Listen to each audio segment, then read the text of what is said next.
We want to talk about the training that goes on in the SMP world. Yes. Right now, the training standard is about a 4 or 5 day crash course. End of that 4 or 5 day, here's your certificate. Next week, that person's opening up shop, ready for business. Taking their class on Tuesday, ready to do some video by Saturday. That's that is so frightening. If you're an artist yourself or a consumer, you might have seen people training on a honeydew melon. First one to ever do that. Just to put it in perspective, I'm definitely what you call it, an OG, a pioneer, I of think. the SMP industry. So I definitely think I have a credible voice. I wouldn't go that far as a godfather. I got lucky and got grandfathered in that I've been doing it for so long. I call him the guru of SMP. So. In any event, awesome industry. There's some amazing artists out there. Yes, there is. Definitely some amazing work going on. Definitely some great progress. You know, the results are getting better and better and better. But with that, there's a lot of people jumping in the industry. Bad and crazy and horrible experiences that people are really going through. That's right. And I mean, sadly, is we all kind of get labeled with like, okay, well, this is SMP, but no, it's not. I mean, you can go to different tattoo artists and get really good work and really scary work. That's right. And it's the same thing with SMP. I mean, it's I mean, you've seen it. You've seen the evolution of this for all of this time. More and more people that are choosing to get laser removal. And not only that, because I think he kind of started the movement with your story. You kind of started it, and I think you maybe inspired a lot of guys. I don't know if I started it, but hopefully I inspired some people. I mean, especially, I'm the one that talks to the guys that call in, and I mean, I hear their stories, and I feel like you really did inspire them. Because I mean, for you to get it done after having it done for so long, and not only that, but to get laser removal done. To get laser removal done, and you actually being like the scalp guru. You know what I mean? So first of all, I'm very happy that I removed my treatment, and Nicole is definitely taking care of me. I'm loving my new look. But and as I was trained by Joe himself, so I mean that. Let's talk about that for a second.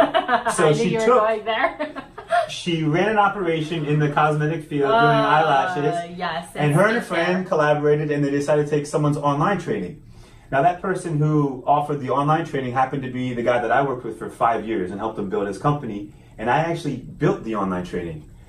It was my idea to do an online training program so I could supplement the learning. But what I'm trying to say is I trained 100 people in about 2 or 3 years time frame.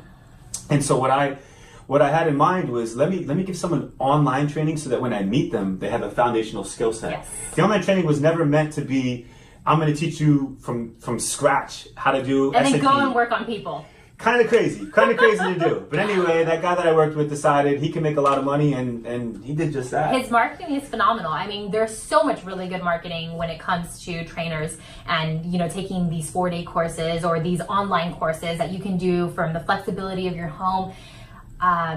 Look, I've done them, and it was scary to think that people actually take these courses and go and physically touch somebody's head after. I mean, that thought right there is crazy. Once I had taken this course and I knew absolutely no way with integrity I could ever even touch somebody's scalp, I started researching. I mean, I researched just like you, London, Florida, absolutely everywhere to find the best trainer. But for me, more than anything, I was looking for somebody that was going to be able to give those undetectable natural results.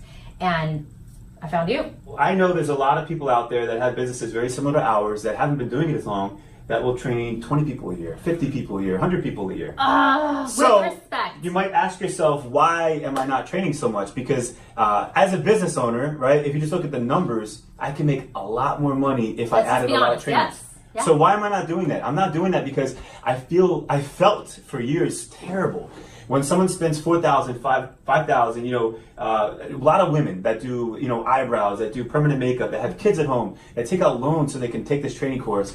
And I'm looking in the eye saying, yeah, come take my 4-day course, come take my 5-day course. And by the time you're done, you'll get a certificate, knowing deep in my heart that they have no chance of producing good results. It's going to take them months and months, if not years. Years. This requires an apprenticeship. Yep. If you're not going to do some form of apprenticeship, you have no chance of operating a business with integrity. Yeah. So, and producing results where people are actually going to walk away and be happy long term. I want the best for people. It's very hard. It's very hard to keep integrity, right? Because the money talks to me sometimes. I see my brethren out there. I see them making extra $100,000 a year. I mean, we're talking some serious money. You can make 6 figures just on a training, and I bypass that. Why do I do that?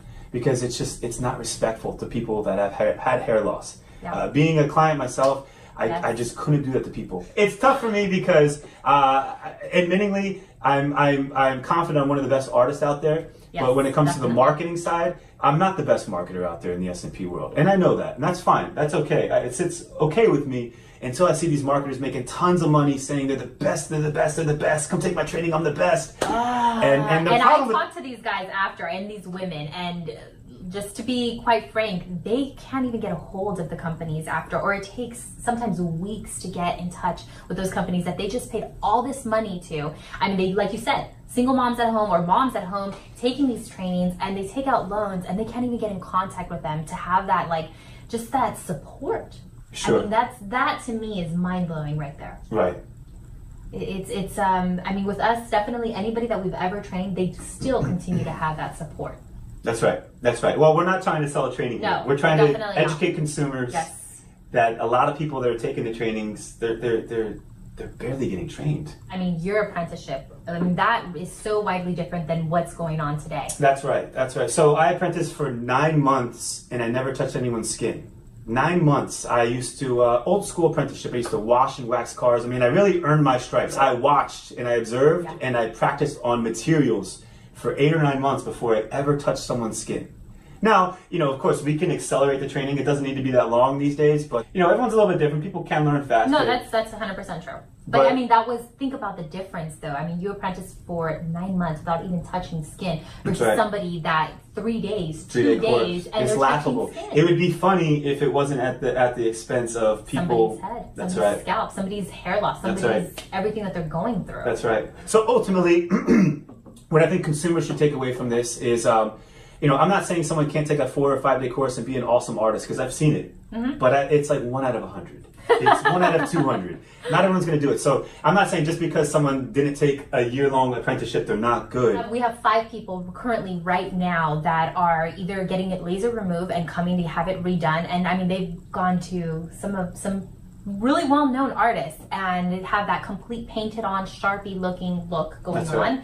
And then we have other people that went somewhere else and were really just trying to correct what had happened and fix really their botch job. So more than anything, do your research, whether it's us, whether it's another company, do your research. So this is our best advice. So do your research, but that's a little broad. Let's be a little more specific. So in doing your research, first of all, you should see some reviews, and let's highlight real reviews, not these fake accounts, not these fake accounts. I guess everyone has their own strategy, but I think it's pretty apparent. Hopefully, talk to their clients, meet with their clients. We have a lot of our clients that come in for consultations, and we'll have guys here that are being worked on that they can actually come and see up close what's being done to them and really hear from them firsthand. That's huge right there. Absolutely, I mean, absolutely. The proof is in the pudding there. Yes. Absolutely. And then finally, you want to see healed results. Yes. Okay? It's hard to do 3 sessions or 4 sessions on a client, and then after they're done and they're happy, they're paid, it's been a month's time, that's the best time for a picture. It's hard to bring them back to the facility and get some pictures, get a testimonial, I get that.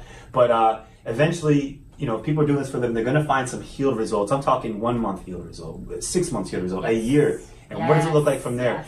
As a consumer, you really don't care about what it's gonna look like immediately, because the life of the tattoo is going to look like the healed result. So find the healed results, people. Find the healed results. And not only that, we're doing precision art. We're doing precision art, fine detail art.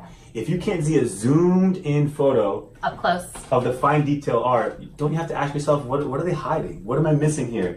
If I'm looking at precision detailed art, why can't I see the detail? Why am I seeing a pixelated picture from here that has a good hairline flow? A blurry picture, a filtered picture. So I think that's the best advice as far as doing research. Look for these things, and again, we're not saying we're the only ones doing it. There's some awesome art. This is such a beautiful industry. So if you're a consumer, I urge you just do your research, because there's a lot more funky business you're going to find funky business than the people that are really doing the awesome work.